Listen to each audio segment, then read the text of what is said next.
신명기에 보시면은 가장 중요한 동사 세 개가 있습니다. 첫째로 가장 중요한 동사가 바로 뭐냐면 기억하라. 다른 말로 말하면 잊지 말라 라고 하는 동사. 두 번째의 동사는 우리가 쉐마라고 하는 히브리어로 기억하고 있는 들으라 라고 하는 동사. 그리고 세 번째의 동사는 순종하라 라고 하는 동사입니다. 한번 해보실까요? 기억하라, 들으라, 순종하라. 기억하라 라고 하는 이 단어가 20번 나옵니다. 그리고 잊지 말라 라고 하는 말이 14번 나옵니다. 사실 같은 말이죠. 기억하라고 하는 것은 잊어버리지 말라 그 말입니다.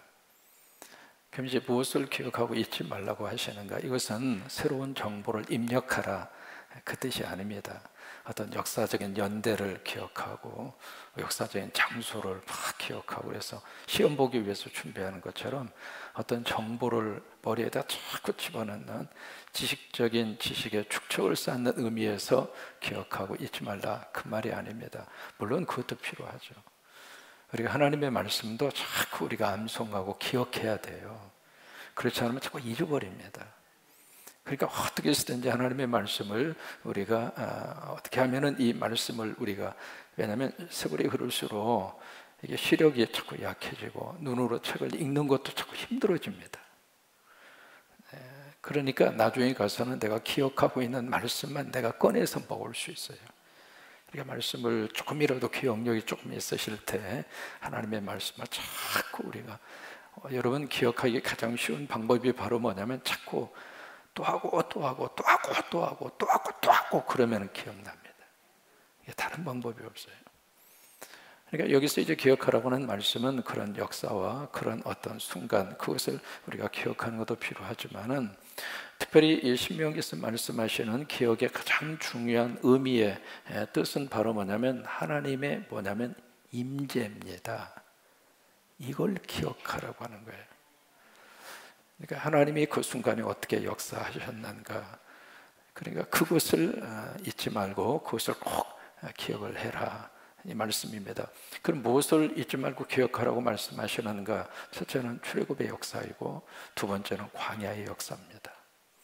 그 두 가지 역사 속에서 철저하게 그들과 함께하고 그들의 삶을 인도해 주신 분은 하나님이셨습니다. 애굽에서 끄집어내 주신 것도 하나님이었고 우리를 세상에서 끄집어내서 예수 믿고 구원받게 하신 분도 하나님이시고 우리를 자녀 삼아 주신 분도 하나님이시고 예수 믿고 오늘 이 예배 시간에 여기까지 와 있는 것이 웬 은혜입니까? 이게 하나님의 임재하심이거든요. 그걸 잊지 말고 그것을 기억하라고 하는 것이고 또 하나 광야라고 하는 그 삶 자체는 사람의 힘으로 못 살아요. 그래서 막 노력하고 수고해서 얻어먹을 수 있는 그런 환경이 아니거든요. 아무리 수고해도 내 스스로가 뭘 해결할 수 있는 조건이 하나도 없는 장소가 광야입니다. 근데 그 세월을 무려 40년. 어떤 면에서 철들고 우리가 인생을 살면서 우리가 사람으로서 사는 그 기간을 우리가 계산을 하면 거의 한 40년입니다. 아이 낳고 가정 이룩하고 자식 기르면서 그러면서 한 가정을 열심히 뒷바라지 하면서 삶의 가장 중요한 시기를 걸어오는 그 시간을 계산을 하면 약 한 40년 돼요. 근데 40년이라고 하는 이 세월 자체가 누구나 다 공감하고 있습니다만은 쉽지가 않았어요. 여러분 인정하십니까? 애 기르는 것 굉장히 쉬우셨나요? 뒷바라지 하는 것 아주 넉넉하게 풍족하게 하셨나요? 한 달 산 다음에 그 다음 달 걱정 안 하고 사신 적이 얼마나 되나요? 이게 40년이라고 하는 인생의 그 굴곡 자체가요 산 넘어 또 산이고 골짜기 건너 또 골짜기고. 그러니까 이스라엘 백성들이 살았던 그 광야의 40년은 결국 우리들의 인생하고 똑같아요. 근데 지나고 나니까 살았어요. 참 신기하죠. 그러니까 그 세월을 기억하라고 하는 겁니다. 그걸 잊지 말라고 하는 거예요. 그런데 지금 이 말씀을 지금 누구에게 하고 있는가? 바로 미래 세대한테 이 말씀을 하고 있는 겁니다. 지금 이 삶을 살았던 그 사람들을 대상으로 하고 있는 말씀이 아니라 앞으로 살아가야 할 다음 세대, 미래 세대한테 그 이야기를 하고 있는 거예요. 부모들이 살았던 40년의 인생이 만만치가 않았다. 그러니까 지금 미래 세대들이 이것도 힘들고 저것도 힘들고 다 인정하죠. 근데 또 우리가 살았던 세대를 생각하면, 그러면 부모님들은 아무 걱정 없이 그리고 호화호식하고 넉넉하게 부모들이 살아왔는가? 그건 아니거든요. 그러니까 다음 세대들이, 차세대들이 젊은 세대를 포함을 해서 그 세대들이 우리만 힘들어, 우리만 왜 이렇게 너무 이렇게 사는 것 자체가 이렇게 버거울 수가 있어, 그러면서 꿈도 희망도 다 포기해 버리려고 하는 그런 순간이 있을 수도 있습니다만은, 그러나 부모님들의 세대는 사실 우리 젊은 친구들의 세대의 고민과 아픔보다도 근본적인 문제와 고통과 어려움 속에서 살아냈거든요. 그러니까 다음 세대에게 이 말씀을 하고 있는 겁니다. 기억해라, 잊지 말라. 여러분, 역사라고 하는 것은 어느 한순간에 툭 하고 떨어지는 게 아니잖아요. 어제가 있었으니까 오늘이 있는 거잖아요. 오늘이 있으니까 내일이 있는 거잖아요. 그래서 이것을 34번이나 신명기를 신신당부하는 이 말씀을 기록을 하면서 그들에게 또 하고 또 하고 또 하고 또 하고 또 하고. 학습 중에서 가장 좋은 학습이 무슨 학습이 있느냐면 반복 효과 학습이에요. 이게 가장 좋은 학습입니다. 그래서 우리가 신명기 읽으시다가 보면은 레위기에서 이미 보았어요. 민수기에 이미 나왔거든요. 근데 같은 내용이 신명기에 또 나와요. 이렇게 똑같은 이야기를, 거의 비슷한 이야기를 또 하고 또 하고 또 하고 또 하고 그럴까? 사람은 참 묘해요. 두 번째 파트로 가서 보시면 들으라가 있잖아요. 이게 쉐마라고 하는 말인데, 듣기는 듣는데 안 들어요. 여러분, 그게 가장 많이 나타나는 게 뭔 줄 알아요? 광고입니다. 분명히 광고 시간에 이야기했거든요. 그런데 목사님 언제 그러셨어요? 지난주에 광고했는데요. 진짜로 했어요? 광고했는데요. 안 들었는데요? 안 들은 게 아니라 듣고 잊어버린 거예요. 이게 듣는다고 해서 다 기억하는 게 아니거든요. 나하고 관계 있는 것만 잘 들어요. 그리고 그 순간에 나하고 관계가 없고 조금 먼 이야기라면 듣기는 들었는데 안 들어요. 이 쉐마라고 하는 말이 이 가운데 들어가는 이유가 있습니다. 그래서 들으라고 하는 거예요. 그러면 들으라고 하는 것은 그냥 단순히 들어라 그 얘기가 아닙니다. 마음에 새겨라 이 말이에요. 그러니까 마음에 새기지 않는 이 들음은 들은 것 같은데 안 들은 거예요. 부부의 관계 속에서 가장 속상하고 가장 뭐랄까 어떤 문제가 되는 요인 가운데 하나가 이거 아닙니까? 왜 당신은 내 말을 건성으로 듣느냐고. 들었어. 내가 보니까 당신 건성으로 듣는 것 같다고. 들었다니까. 근데 듣기는 들었는데 들은 것 같지가 않아요. 그러니까 한쪽에서는 말을 했다고 그러고 한쪽에서는 듣기는 들었는데 안 들은 것처럼 행동을 하고, 그러다 보니까 이게 큰 하나의 문제의 요인 가운데 하나가 이거잖아요. 그러니까 들으라고 하는 거예요. 이 들으라고 하는 이 말씀 속에 어떤 의미를 함께 내포하고 있느냐면 행동적 의미를 함께 포함하고 있습니다. 그냥 청각으로 우리가 고막을 울려서 들어오는 그 말씀을 듣는 것으로 끝나는 것은 1차적인 들음이에요. 진짜 들은 것은 여기까지 가야 듣는 거예요. 애가 컴퓨터만 열심히 지금 게임을 하고 있습니다. 엄마가 한마디 합니다. 그만해라잉. 알았어 엄마. 들었어요 안 들었어요? 근데 10분 후에 보니까 또 여전히 게임하고 있어요. 약간 톤이 올라갑니다. 그만해. 두 번째 대답이 나옵니다. 알았어 엄마. 대답을 또 우렁차게 합니다. 근데 10분 후에 와서 보니까 그대로 지금 계속하고 있습니다. 들었어요 안 들었어요? 이 쉐마라고 하는 단어 속에 이것을 함께 포함하고 있는 겁니다. 우리가 설교를 듣는다 그 이야기는요, 여기까지 하나님이 우리에게 요구하시는 거예요.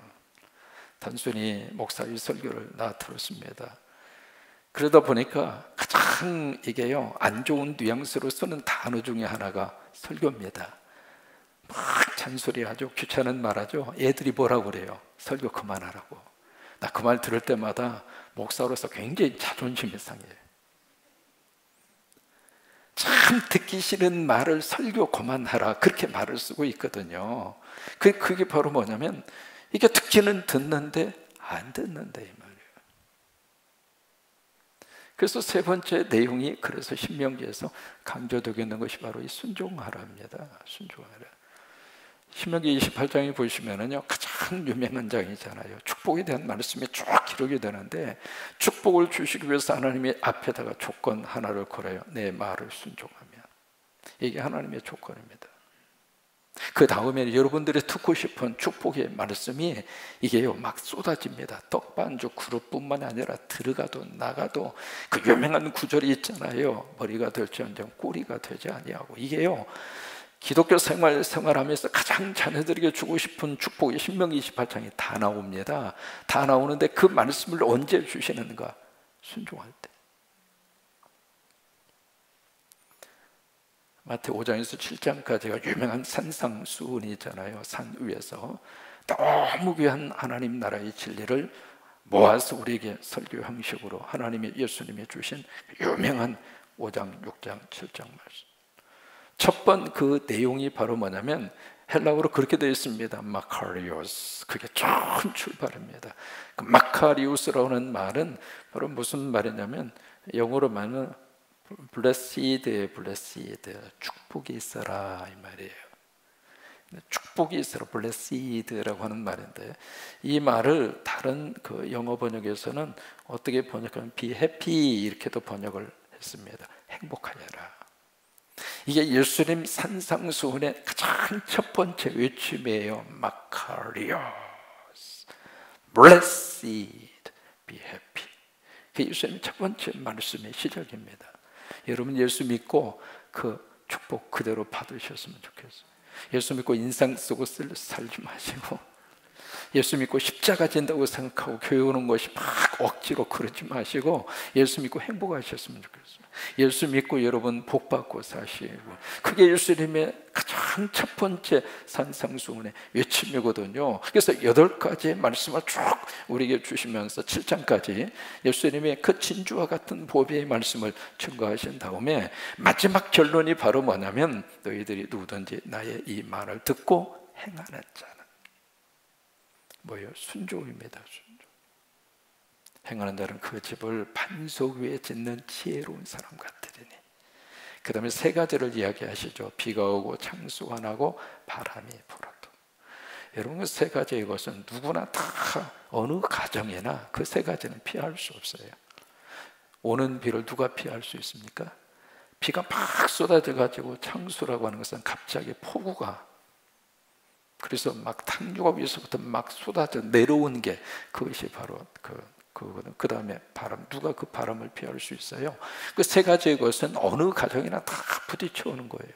그래서 반석에 지은 사람이나 모래 위에 지은 사람이나 3가지의 것은 똑같은 위기가 찾아와요. 근데 반석 위에 집을 지은 사람은 그 3가지 것이 찾아와도 무너지지 않는다는 거예요. 흔들릴 수는 있습니다. 흔들리지 않는 가정 어디가 있어요? 전부 다 도종환 씨의 시처럼 흔들리지 않고 피는 꽃이 어디가 있어요? 다 흔들림이 있는 거죠. 근데 무너지지 않는다는 이야기는 그 가정이 근본적으로 폭삭 주저앉진 않는다 그 말이에요. 왜? 집을 반석 위에 지어놨으니까. 근데 모래 위에 지은 집은 그 3가지 지고 왔을 때 한순간에 와르르르, 영어식으로 말해볼까요? 하우스 폭삭, 흔적도 없이 사라져버린다. 그 2가지의 차이가 바로 어디서 오느냐면, 말씀을 듣는다 이게 아닙니다. 누구든지 나의 말을 듣고 행하는 자는, 그게 바로 뭐냐면 행동과 순종이죠. 여기까지죠. 신명기는 그래서 이 3가지 이 동사가 신명기 안에서 굉장히 중요한 내용으로 그렇게 취급을 하고 있습니다. 이 말씀을 지금 누구에게 주고 있는가? 바로 미래 세대입니다. 그래서 이 신명기는 현장감은 떨어집니다. 왜냐하면 현실의 상황 속에서, 현실에 부딪힌 문제 속에서 말씀을 주시는 것이 아니라 앞으로 이들이 앞으로 살아가야 할 그 세대 속에서 앞으로 너희들이 이렇게 살아라, 그 이야기거든요. 미래적인 내용이거든요. 그러니까 현장 가면 신명기를 읽으시면 여러분들이 좀 떨어질 수 있습니다. 그것이 신명기가 가지고 있는 하나의 특징입니다. 오늘은 무슨 말씀을 주시고 있는가, 크게 두 가지 말씀만 상고하려고 그러는데, 앞부분과 뒷부분에서 중요한 말씀 두 가지를 주시고 있습니다. 첫째로 이 가증한 것에 대한 문제입니다. 그 다음에 두 번째, 뒷부분에 가서 보시면은 이제 왕에 대한 문제를 취급을 하고 있습니다. 우리가 지금 사무엘상을 보고 있는데, 바로 이 신명기, 이 오늘 말씀을 근거로 해서 사무엘상의 역사가 흘러가거든요. 그래서 이 두 가지의 말씀을 오늘 그들에게 주고 있습니다. 여기 하나님 앞에 가증한 것이 있다. 이 가증이라고 하는 이 단어를요, 여기 이제 1절에 보시면 그 말씀이 있죠. 내 하나님 여호와께 가증한 것이 됨이라. 그러니까 가증한 것이, 하나님이 보실 때 가증한 짓이 있다 이 말이에요. 하나님이 딱 보셨을 때 하나님 앞에 가증한 것이 있다 그 말이에요. 이 가증이라고 하는 말을 참 재밌습니다. 히브리 말로 어떻게 되어 있느냐면 토에바예요. 토에바. 그래서 그 이 히브리어 단어 그대로 가증한 것은 토할 정도로 혐오스러운 거예요. 그러니까 히브리어 토에바하고 가증한 것하고 의미가 거의 비슷해요. 역겨워서 토하고 싶을 정도로 혐오스러운 것, 그것을 가증한 것, 그렇게 표현을 했습니다. 그러면 뭐가 가증한 것인가? 두 가지예요. 첫째는 흠이 있고 악질 있는 재물을 하나님 앞에 바치는 것, 그게 첫째로 하나님께 가증한 것이고, 두 번째는 우상에게 가서 절을 하는 것, 그것이 가증한 것입니다. 이 가증이라는 단어를 성경에서 어느 때 쓰는가? 이 단어는요, 우상에 관계되는 말을 쓸 때 이 단어를 씁니다. 아무 때나 쓰는 것이 아니라 우상과 관계되는 행동과 우상과 관계되는 어떤 모습이 등장했을 때 가증이라는 단어를 겉에 써요. 그래서 첫째로 어느 때 하나님 앞에 가증한 것이 되는가? 1절입니다. 흠이 있고 악질이 있는 소와 양. 양은 아무것도 내 하나님 여호와께 드리지 말라. 왜? 하나님께 가증한 것이다. 그러면 이 말씀 읽을 때 그런 생각이 들지 않아요? 그 흠이 좀 있으면 어때? 또 하나, 두 번째로 이게 악질이 있잖아요. 악질은 질병이잖아요. 이 소나 양이 질병이 있는지 없는지 어떻게 알아요? 그리고 이 소나 양을 자세히 살펴보지 않으면 어디 흠이 있는지 그 보살피는 것도 쉬운 일이 아니거든요. 그럼 하나님 그냥 조금 흠이 있어도 정성으로 받고 하나님 받으시면 얼마나 좋을까, 그 생각이 들 수 있잖아요. 근데 이 말씀 속에 두 가지 의미를 가지고 있습니다. 첫째로, 여러분 부모님에게 좋은 것 드리는 게 옳아요? 아니면 그 다음 것, 좋은 것은 내가 하고 그 다음 것 드리는 게 옳아요? 두 할머니가 소풍을 가셔서 막 재밌게 노시다가 때가 돼서 며느리들이 싸준 도시락을 꺼내서 같이 식사를 하시려고 도시락을 딱 열어보니까 한쪽 할머니 도시락의 반찬에 생선 대가리만 있는 거예요.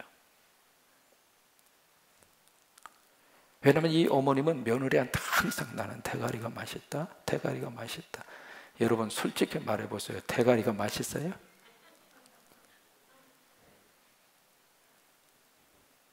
그러니까 며느리는 이 어머님한테 최상의 것이라고 생각하고 드린 것이 대가리만 싸가지고. 물론 우리가 어두진미 그런 이야기를 합니다만 그것도 생선 종류에 따라서 다르죠. 그래서 부모님들이 한 번 정도는, 한 번이 아니죠, 자녀들에게 꼭 여러분 꼭 하셔야 될 말씀이 있습니다. 뭐냐면 가르쳐야 돼요. 얻어먹어서 맛이 아니라 때로는 얻어먹는 한이 있더라도 얻어서 잡수셔야 돼요. 그렇지 않으면 자식들이 그 부모 마음을 모릅니다. 그러니까 잔소리라고 생각을 한다 하더라도 아이들한테 이야기를 하셔야 돼요. 여담입니다만은 이제 저희 같은 경우에는 6월 셋째 주가 파더스 데이입니다. 아버지 날입니다. 어머니 날하고 아버지 날하고 확실히 구별이 돼 있거든요. 그래서 이제 파더스 데이에 나한테 무슨 선물을 보내준다고 그래서 그때부터 기다렸잖아요. 근데 파더스 데이가 6월 셋째 주가 지났는데도 선물을 그냥 아무것도 안 오는 거예요. 그래서 전화를 해가지고 어떻게 된 거냐 그랬더니 보내긴 보냈는데 늦게 보낸 거예요.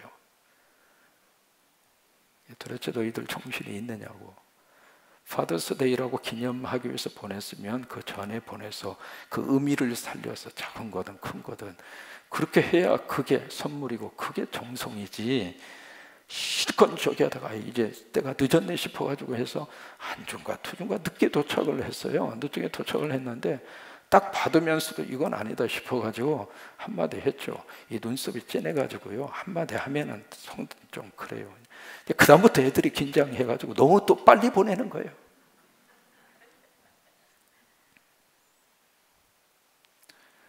그러니까 뭐냐면 자식들에게 꼭 알려줘야 돼요. 밥상에서 나는 대가리가 좋아, 대가리가 좋아. 그러면 자녀들은 무조건 부모님은 대가리만 좋아하시는구나 그렇게 생각하도록 그렇게 인식을 심어주면 안 됩니다. 여러분 부모님이라 할지라도 좋은 것을 주어야 정상이잖아요. 그러면 하나님에게 드리는 거라면 하나님에게 드리는 것은 그보다도 더 정성이 들어가요. 인정하시면 아멘.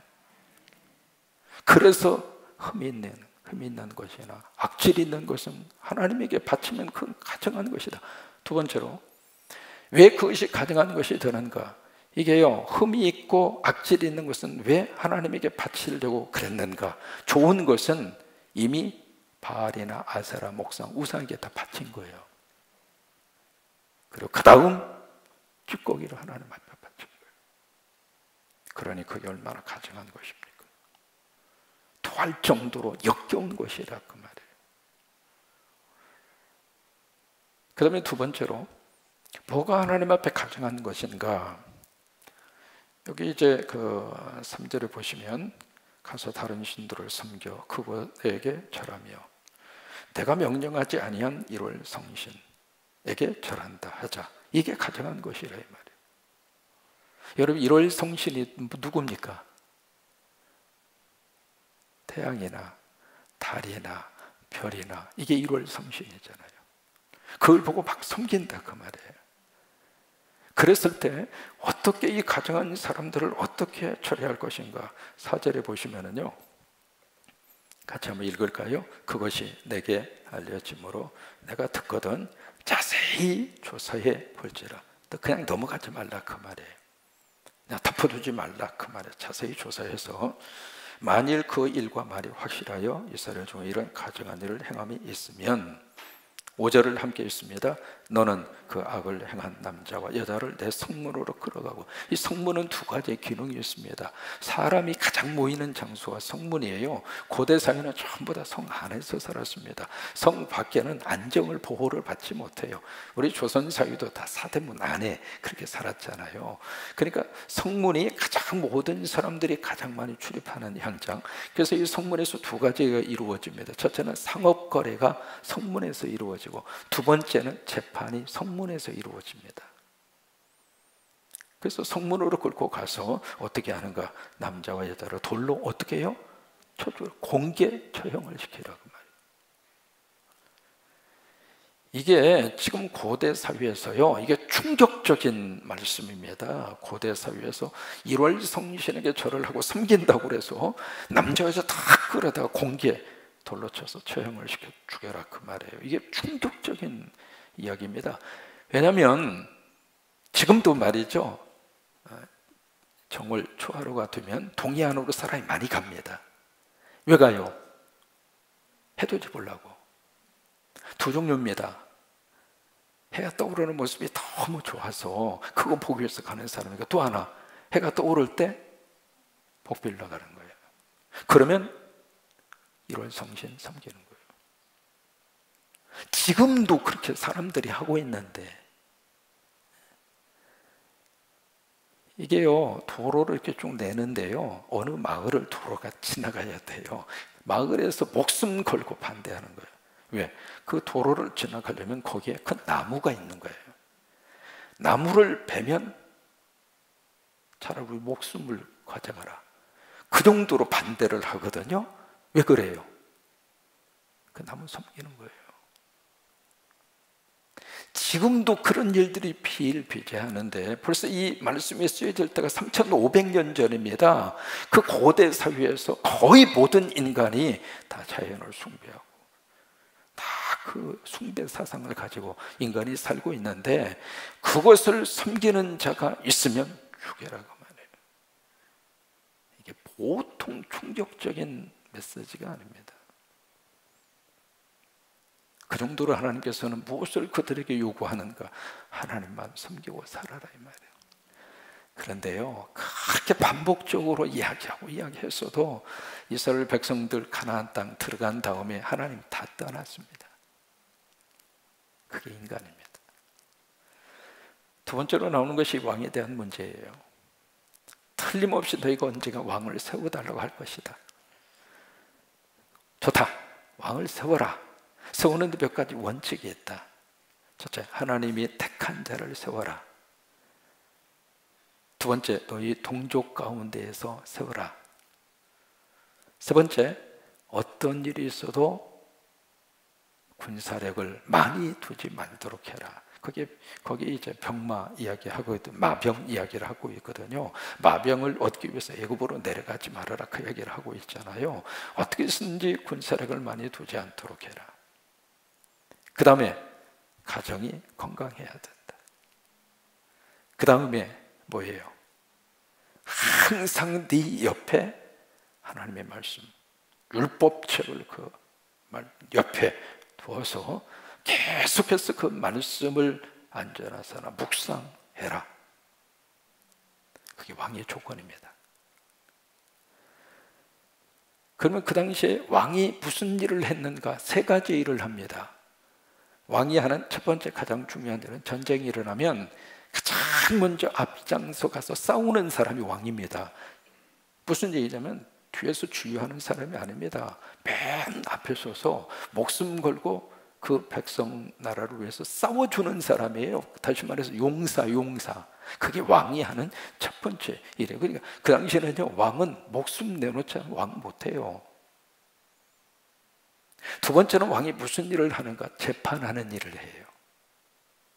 그래서 솔로몬 재판이 그래서 나온 겁니다. 왕이 하는 가장 중요한 두 번째 일이 바로 그거예요.